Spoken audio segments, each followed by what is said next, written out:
Railway coach ফ্যাক্টরিতে নিয়োগের জন্য বিজ্ঞপ্তি জারি হয়েছে, যেখানে শুধুমাত্র মাধ্যমিক পাস যোগ্যতা থাকলেই তোমরা আবেদন করতে পারবে।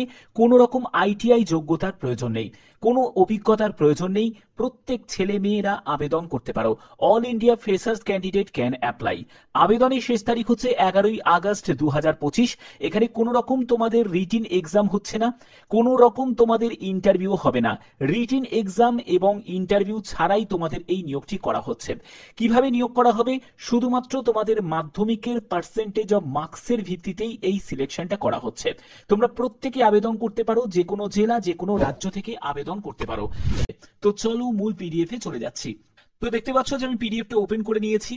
এখানে দেখো তোমাদের আবেদন মূল্য কত টাকা লাগছে। Processing fee payment instruction for candidate other than SC ST পিডাব্লিউবিডি এবং ওমেন ক্যান্ডিডেট, অর্থাৎ এখানে যারা যারা তোমরা এসসি এসটি পিডাব্লিউবিডি ক্যাটাগরি থেকে এবং তোমাদের যারা ফিমেল ক্যান্ডিডেট আছো, তোমাদের কোনো আবেদন মূল্য দিতে লাগছে না। তাহলে আবেদন মূল্য কারা দেবে? আবেদন মূল্য যারা জেনারেল প্রার্থী তাদেরকে দিতে হবে, যারা ইডাব্লিউএস প্রার্থী তাদেরকে দিতে হবে, যারা ওবিসি প্রার্থী, অবশ্যই যারা মেল ক্যান্ডিডেট তাদেরকেই এই আবেদন মূল্য দিতে হবে এবং 100 টাকা আবেদন মূল্য তোমাদের দিতে হবে।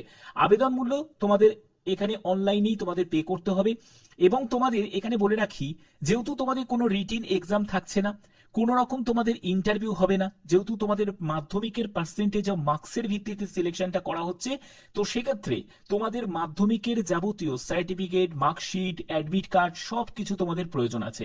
এগুলো তোমাদের যখন ডকুমেন্ট ভেরিফিকেশন হবে সেই সময় তোমাদের এগুলোকে সাবমিট করতে হবে।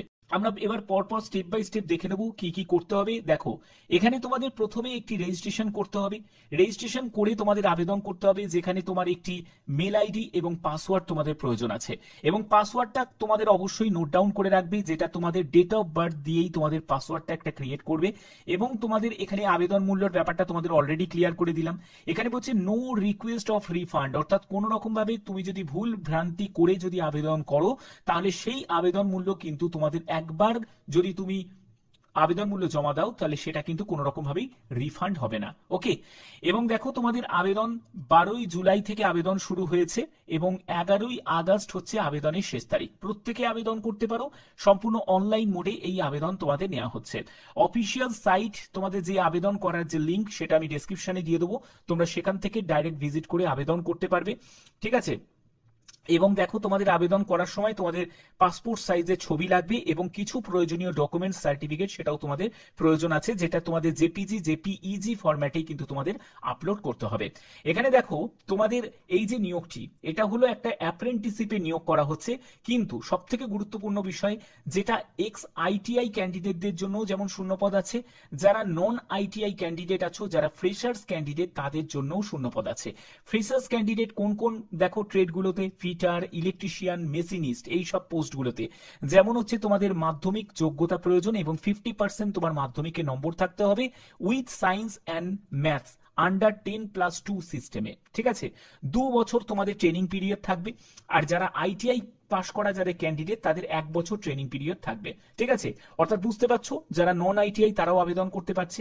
কার্পেন্টার, পেন্টার, এখানেও তোমাদের মাধ্যমিক পাস যোগ্যতা 50% নাম্বার। ওয়েল্ডার, তারপরে হচ্ছে এমএলটি, এই সব বিভিন্ন তোমাদের এমএলটির জন্য উচ্চ মাধ্যমিক পাস যোগ্যতা প্রয়োজন। ঠিক আছে। এমএলটির জন্য উচ্চ মাধ্যমিক পাস যোগ্যতা প্রয়োজন, সায়েন্স ব্যাকগ্রাউন্ড নিয়ে। ফিজিক্স, কেমিস্ট্রি এবং বায়োলজি অন্যতম সাবজেক্ট হিসাবে থাকতে হবে। 1 বছর 3 মাস তোমাদের ট্রেনিং দেওয়া হবে। এবার দেখো, অ্যাপ্রেন্টিসিপে এবারে একটা ভালো সুযোগ, যারা আইটিআই ক্যান্ডিডেট তারাও যেমন আবেদন করতে পারছে, যারা নন আইটিআই ক্যান্ডিডেট তারাও এই সুযোগটা পাচ্ছে। এবার তারা যদি রেলওয়ে তে যদি এই ট্রেনিংটা যদি রেলওয়ের তরফ থেকে যদি দেওয়া হয়, তার মানে তুমি বুঝতে পারছো যে এর সুযোগটা অনেক বেশি তোমার বেড়ে যাবে। ঠিক আছে।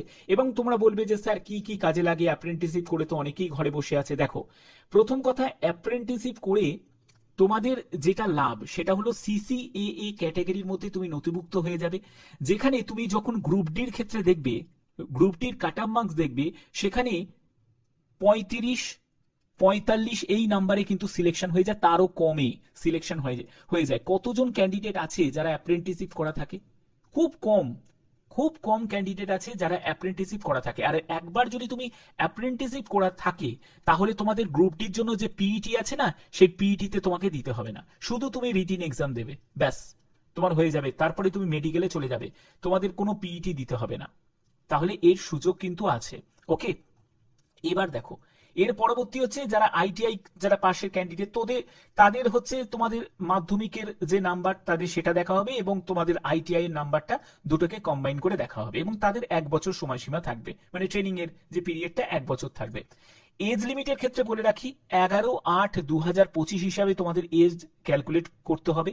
যারা আইটিআই পাস ক্যান্ডিডেট তাদের ক্ষেত্রে 15 থেকে 24 বছর পর্যন্ত এজ লিমিট থাকবে, আর যারা নন আইটিআই পাস ক্যান্ডিডেট তাদের ক্ষেত্রে 15 থেকে 22 বছর হচ্ছে এজ লিমিট থাকবে। অর্থাৎ যারা 10th পাশের ক্যান্ডিডেট তাদের ক্ষেত্রে 15 থেকে 22 বছর, আর যারা 10th প্লাস আইটিআই করেছো তাদের 15 থেকে 24 বছর। এসসি এসটি যদি হয়ে থাকো 5 বছর রিল্যাক্সেশন পাবে, ওবিসি যদি হয়ে থাকো 3 বছর রিল্যাক্সেশন পাবে, এবং যারা পিডব্লিউডি ক্যান্ডিডেট তারাও আবেদন করতে পারে, তারা 10 বছর রিল্যাক্সেশন পেয়ে যাবে। ওকে, এবার হচ্ছে এখানে আর কি কি বলা হচ্ছে দেখো, এখানে তোমাদের এখানে দেখো যে পিডব্লিউডি ক্যাটাগরির মধ্যে বিভিন্ন যেসব তোমাদের ক্যাটাগরি আছে সেগুলো তোমরা অবশ্যই দেখে নেবে।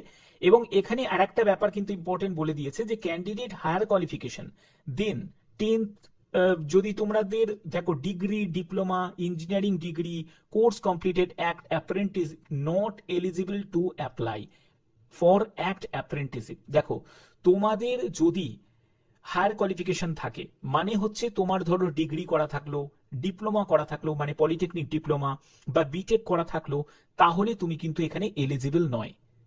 বোঝা গেল? তুমি এখানে তাহলে এলিজিবল নয়। তুমি কোন পোস্টের জন্য এলিজিবল? শুধুমাত্র এমএলটি পোস্টের জন্য এলিজিবল। কারণ এমএলটি পোস্টের জন্য যারা এইচএসসি করেছো, ঠিক আছে, উচ্চ মাধ্যমিক যারা সায়েন্স ব্যাকগ্রাউন্ড নিয়ে পড়েছো, তারা এমএলটি পোস্টের জন্য আবেদন করতে পারো। ওকে, এবার এখানে হচ্ছে ভ্যাকেন্সি টেবিলে তোমরা দেখতেই পাচ্ছ, এখানে ভ্যাকেন্সি ফ্রেশার্সদের জন্য আলাদাভাবে দেয়া আছে এবং যারা আইটিআই ক্যান্ডিডেট তাদের জন্য আলাদাভাবে দেয়া আছে। ভ্যাকেন্সি টেবিলটা একবার দেখে নিও ভালো করে। দেখো কোনো আইটিআই প্রতিষ্ঠান থেকে আইটিআই করার থেকে যদি রেলওয়ের মতো জায়গায় যদি হাতে কলমে যদি শিখতে পারো, সেটা কিন্তু অনেক দাম বেশি, ঠিক আছে। তো এবার তোমাদের এখানে আর একটা ব্যাপার তোমাদের বলে রাখি, এই যে নিয়োগটি করা হচ্ছে সেটা আইসিএফ এর তরফ থেকে, অর্থাৎ ইন্টিগ্রাল কোচ ফ্যাক্টরি, সেটা হচ্ছে কোথায়? চেন্নাইতে, ঠিক আছে। চেন্নাইতে ইন্টিগ্রাল কোচ ফ্যাক্টরিতে এই নিয়োগটি করা হচ্ছে। এবার এখানে দেখো পরবর্তী একটা লাইনে বলা হয়েছে যে duly giving preference to candidate from Tamil Nadu, অর্থাৎ যারা তামিলনাড়ু থেকে বিলং করছো তাদের ক্ষেত্রে প্রেফারেন্স দেওয়া হবে, মানে অগ্রাধিকার দেওয়া হবে।